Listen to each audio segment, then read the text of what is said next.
All right, guys, just finished up this 2001 GMC. We did a FTS 7 to 9 kit. We did this one chrome and HD teal with the chrome resi shocks.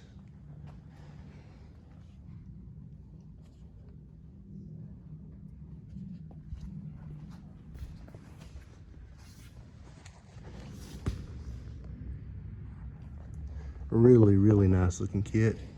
Love how the HD teal turned out. This one has the factory 17-inch wheels with 1350 Nitto Mud Grapplers.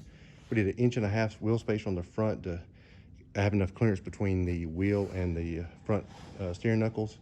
And then we did a 2.5 in the rear wheel spacer so that they would even out and match the track width change on the front.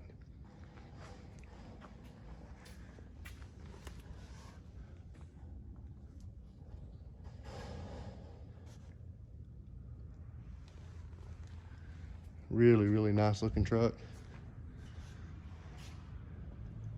You don't see very many of this model that are in this good a shape and it's clean.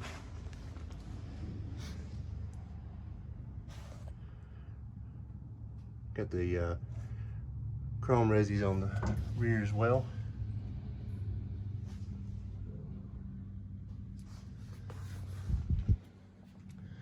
All right, guys, that's it on this one. Stay tuned for more.